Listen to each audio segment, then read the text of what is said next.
Здравейте, банани! Аз съм Яна Банана и в днешното видео ще ви покажа какво ям за цял ден при инсулинова резистентност. Разбира се, няма откъде да знаете, че аз имам инсулинова резистентност. Не знам дали си личи или не, надявам се да не си личи. Преди да започна самия чалендж, ако мога така да го нарека, да ви покажа какво ям през деня, искам всъщност да ви обясня какво е това инсулиновата резистентност. Ще говоря на 4 теми. Ще започнем с номер 1, а това е какво всъщност представлява инсулиновата резистентност. Може да се нарече преддиабетно състояние или по-лесния вариант на диабета. Но ако трябва да говорим в по-така докторски начин, инсулиновата резистентност е състояние, при което клетките в мускулите, мазнините и черния дроб не разпознават добре инсулина, който им носи глюкоза. Това означава, че не могат да използват глюкозата от кръвта за енергия.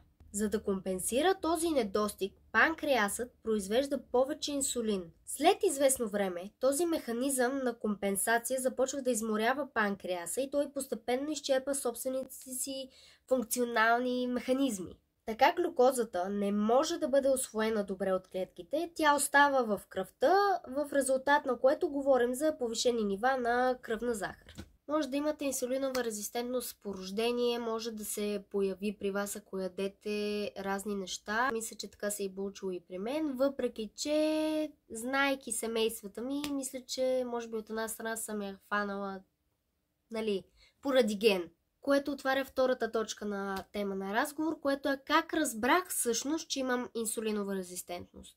Като бях много малка, имах много слабо телосложение, като бях примерно на 3-4 имах такива бебешка дебелина но това е съвсем нормално. След това бях супер слаба и постоянно ми се виждаха ребрата и ядох много малко, но мисля, че това е нормално за повечето деца на около 7-8 години. С времето започнах да ям повече боклуци и като изключа пържените картофи, тестените изделия, започнах доста да ям зрънчо, шоколад, чипс, но става дума за всекидневно ядене на тези неща, особено по време на училище, защото това е бърз снакс, пък и е вкусно, всички знаем. Да не говорим, по едно време, мисля, че от 6 до към 7-8 клас, абсолютно всеки ден след училище, с една моя приятелка, ядохме Макдоналд. Всеки ден. Един чизбургер, едни големи картофки и една голяма кола. Да, беше много вкусно, всичко е перфектно, но диетата ми се състоеше от следното. Събуждам се, една огромна чаша какао.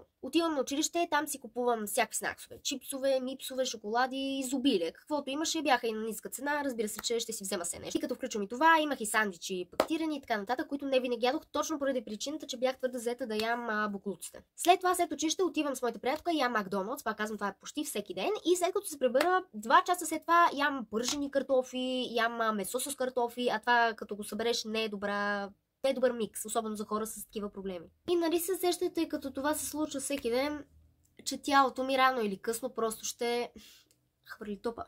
Не наистина. Както и да е, започнах да надебелявам, почнах да качвам повече килограми и не помня на колко примерно съм била на 16, може би, 17, но примерно 3 години подред бях някъде около 63 кг. Това за момчета е малко като килограми в тази възраст. Зависи много от телосложението, от начина на тяло, каква ти е фигурата, колко си висок и така нататък. Но за момиче като мен, аз в момента съм на 21 и съм 1,52 и като цяло по това време да съм била даже още по-ниска, но с 1-2 см. Това няма значение. Както да го погледнем, дали е сега или преди 3 години или преди 5 години, това е твърде много килограми за моите години и за моят ръст. Съответно имах по-големи крака, имах си коремче, имах огромни гърди. Някъде на около 15-16 нашите започнаха се притесняват и да се чудят, защо съм чак толкова пълна, защото след някакво време аз спрях да ям по този начин, който бях яла. Пак ядох боклуци, но не по същия начин. И дори когато минавах на диети, аз се опитвах много да отслабна, защото бях много тъжна с килограмите си, начин по който изглеждам. Имаше много обиди от страна на други хора.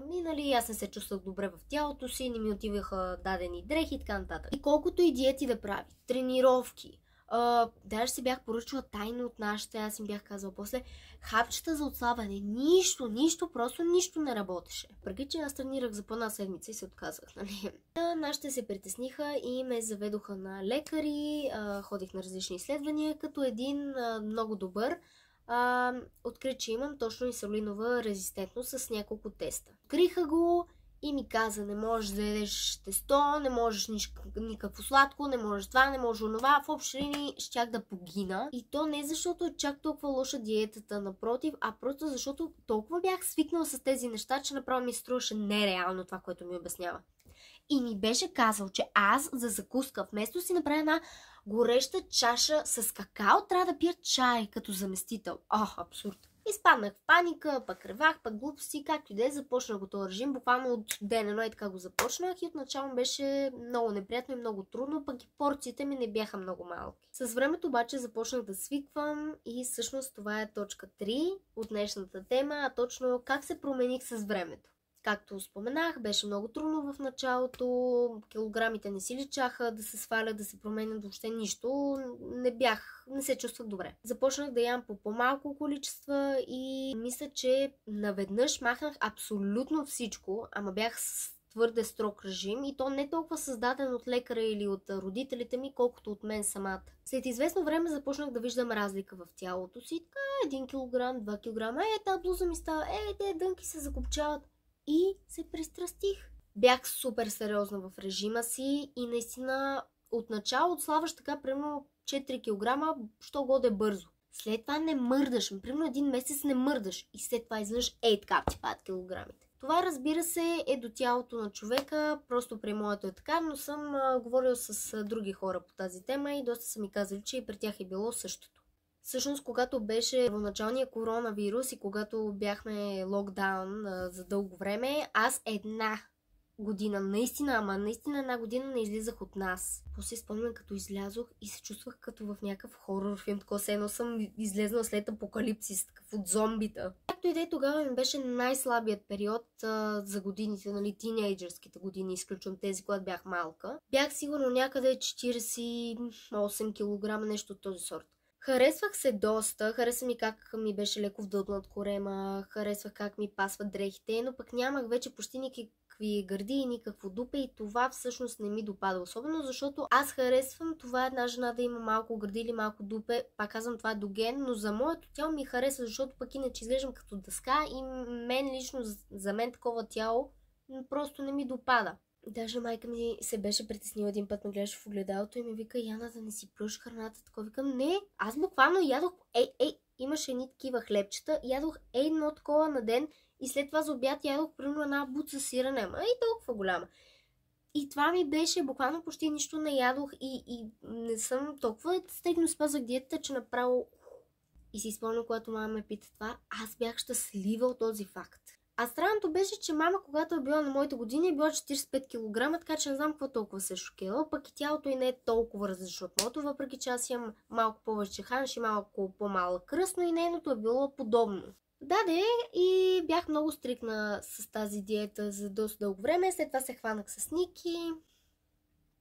Значи, изказването за това, че хелти връзките те кара да качиш килограми е факт. Не съм качила много, не съм и дебела, но примерно в момента последния път, който се мерих, бях 54 кг, което беше примерно преди 3 месеца, но сега пак си върнах режима и със сигурност не е стриктен колкото преди, но се гледам, следя се и мога да видя, че съм намалила малко килограмите и сега примерно кажем, че съм 52, което е добре.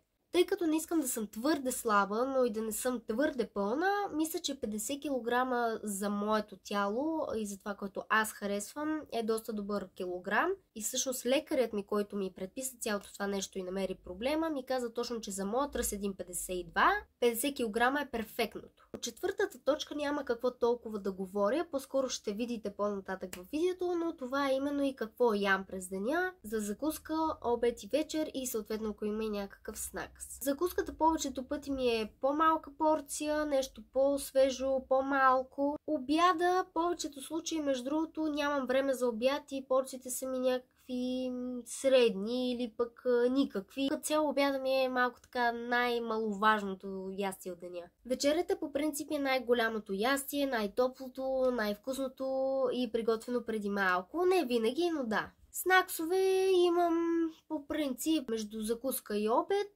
ако имам време, но ако нямам време, по принцип след вечеря си капам някой друг плод или може би шоколад, ако примерно съм в цикъл, понеже тогава много ми се яде сладко.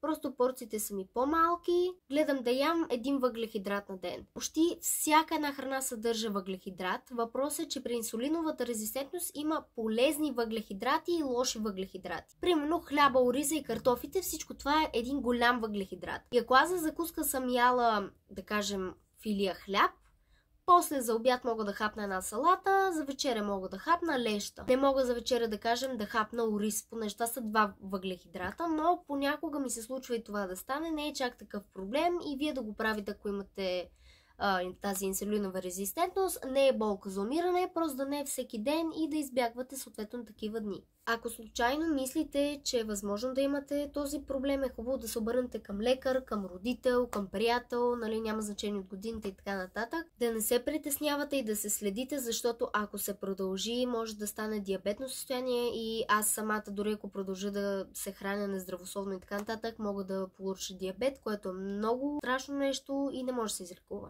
Важното е да вярвате в себе си, да се обичате каквито сте в момента и дори примерно да знаете, че с този тип режим ще отслабнете, да се гордеете с това, което сте в момента и да знаете, че правите нещо по въпроса. От личен опит мога да ви кажа, че това да си мразите тялото и да плачете или лицето или каквото и да е било, просто ви създава повече емоционални проблеми и не помага с нищо. И наистина трябва да се сетим всъщност колко е правило тялото за нас. Както сме се родили всеки път, който сме падали, ранили сме се, всеки път, който сме трябвало да бягаме. Всички тези неща и тялото, вътрешно клетките са били: ей, там има рана, бързо оправете я, това е така.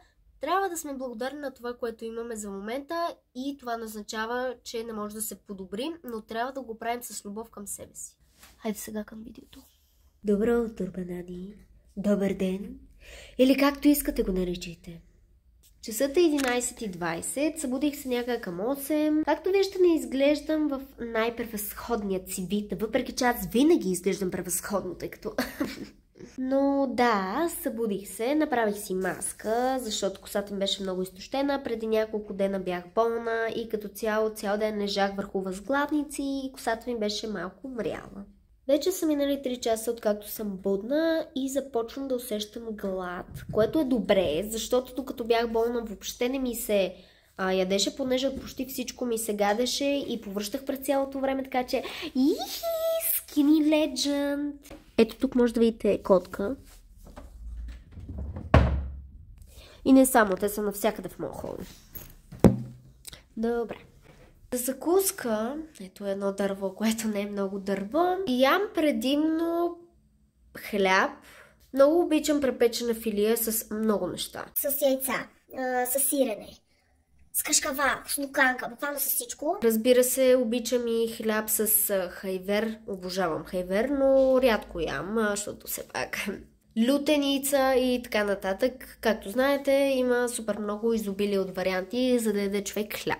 Друго нещо, което ям често за закуска, което си върви много с моята диета и като цяло има само полезни въглехидрати, т.е. такива, които не са проблем да ям и не се считат за въглехидрат, са овесени ядки. Правя се кисело мляко, овесени ядки с мед и ябълка предимно, но понякога слагам боровинки, банан. Но това е нещо, което повече ми се яде лятото, тъй като е много свежа закуска и когато е горещо е много приятно да хапнеш нещо свежо. Някога мога да ям някакви неща от сорта на макарони, баница, круасани, ако купим. И като цяло винаги като закусвам имам нещо за пиене. Повечето пъти е вода. Аз много обичам вода. Значи, който не обича вода и твърди, че Кока-Колата е по-добра, go out!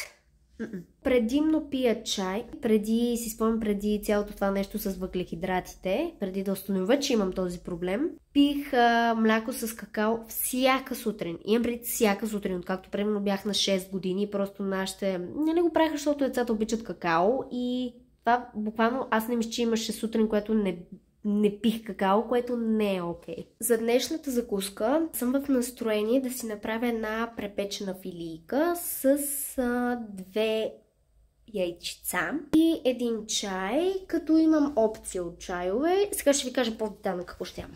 Чаят си го държим в ето тази кутийка и имам 3 опции, мисля, че даже 4. Най-вече пия този с горски плодове, супер е вкусен. Имаме един такъв просто от някъде. Мента, разбира се. Ела да участваш в видеото.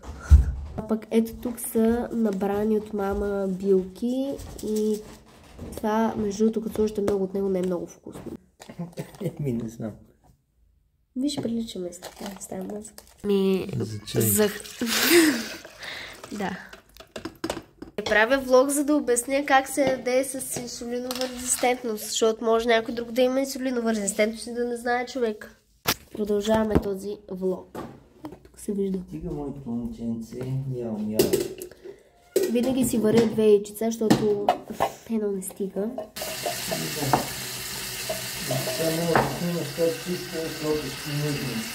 Не мисля, че хората искат да виждат как смениш котешка туалетна. Това е влог за храна все пак. Някой може да яде докато гледа този влог. Имаме и такъв хляб, който тати предпочита. Нормално ми е купил един истински, който малко е вече като камък, но ще го съживя.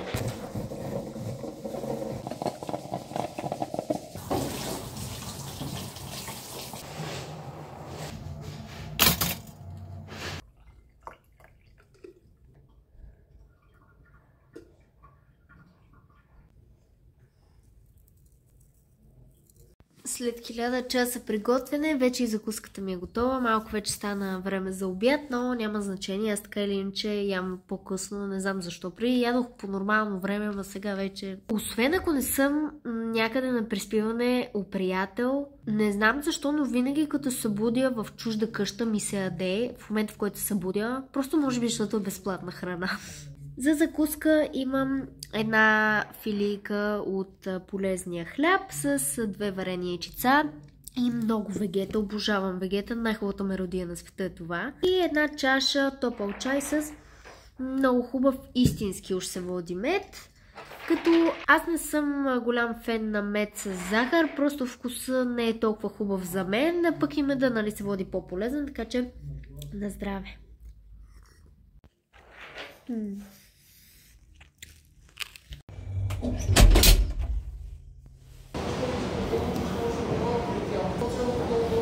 Малко да пинем въглен с останалия ми чай за против.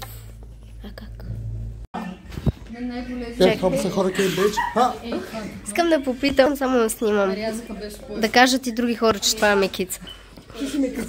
Не сме мекица това. Не усещаш нищо. Но а това е супа топката. Ям, най-вкусното. Това е Сузи. Вече мисля, че ме познава. Така е, нищо аз да го кажа, а това е Ванеса. С нейната разноцветна рокля. Чакай да се беше. Много е сладка, много е секси. Слей! Така че в Набъл има само най-секси хората тук. Така че ако някой се търси гаджет, да дойде в Набъл. Да дойде приятел. Да.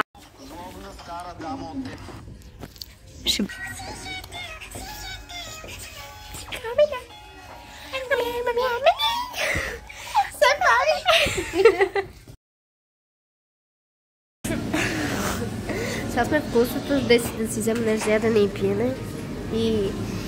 И аз ще ям. Въпреки че не съм много гладна, ма искам малко да хапна, защото има представление. Чакай, ето, чакай. Както искаш да видиш. То па нищо се види. Ами, чакай. Мамка ми се. Това е гозбата. С студенти до 6:30. 5:30. Така ли? Да. Сега колко? Сега в момента часа е 5:38, така че един вид да духаме супата. Но важното е, че в косата все още има храна, но аз, както казах, така и така не съм гладна, просто искам да хапна нещо, че не съм яла от няколко часа. Но тати, моят добър баща, ми е нарязал ябълки, така че ще си хапна ябълки. Изпих си чая, иначе по принцип по обяд Зависимост къде съм, обичам да ям манджи или салати. Да. А ти какво мислиш да дадеш за обяд? Не е прилично да го казвам пред влога. Шегувам се, аз обичам салата. Манджа за вечеря винаги. Ако е сега като такова студено време, хладновато, един боб. Да, може. Боб за обяд. Боб за обяд не. Аз много обичам карначета, примерно, за обяд. От билата, карначета и боб.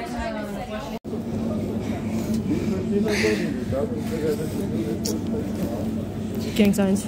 Изведнъж дойдохме в била, както нямаше да идвам. You hear that ice?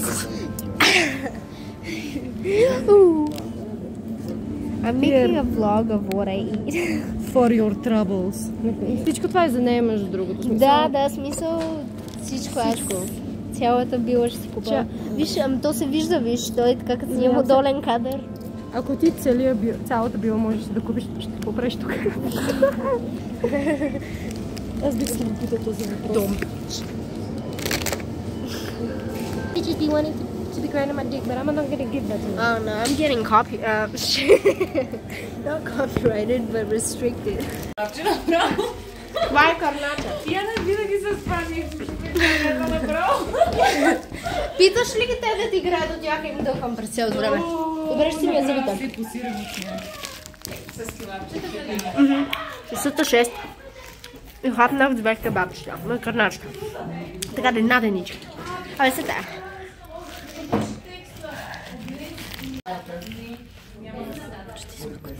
Дани? На кой нещо не съм? Гертруд. Хайде Ида. Може кажа, че е тъжно, че съм си изгубила възможност. Това се записва на видео. За влога ли? Да. О, маса нос! Вената ми. А видяхте ли на както носа? Часът е 10:45 и вече съм официално гладна. Преди представления много често не ям или ям примерно 3 часа преди това, или ако ям малко преди това, ям много малко. Когато ми каза, аз ти ям допила. И викам, yes. Сега за вечеря си стоплих ето тези 3 чушчици. Те са манички, ама нищо. С Верея кисело мляко. Кажете ми дали сте от тези хора, които се ядат чушките с кисело мляко или без, понеже познавам и двата вида, но като цяло българите го ядат с кисело мляко. За вечеря 50% от времето хапвам, манджи, примерно тати изготви или пък баба ми, отида да го взема или някой друг ти да го вземе и са фреш манджи. Другите 50% ям leftovers, примерно от предишния ден, което правя в момента, но те буквално вчера беше приготвено, така че why not? Също така, лефтоверите са някакси малко по-вкусни от обикновеното. Игнорирайте косата ми, най-вероятно утре ще среша, защото просто ме мързи. Много рядко след представление си оправям косата. И така обичам да няма сос. Харесвам да ми е сухо киселото мляко. Като бях малка, ядох само ориза и каймата от чушките, обаче сега вече си отделям и чушката, разбира се без цепата. Цепата? Ципата.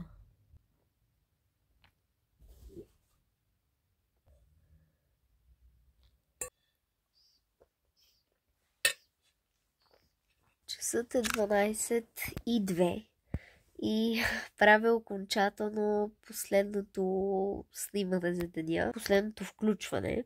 Гледам YouTube и ми се яде снакс, а кой е най-добрият снакс от ябълки? Толкова са хубави, толкова са добре нарязани. Наистина исках по-рано ги ям, а просто се нахраних с там наденицата. И затова сега ще ги хапна като midnight snack, докато гледам YouTube, преди изцяло да се преоблека и да легна, защото съм много изморена. Аз и Теди ви желаем лека нощ.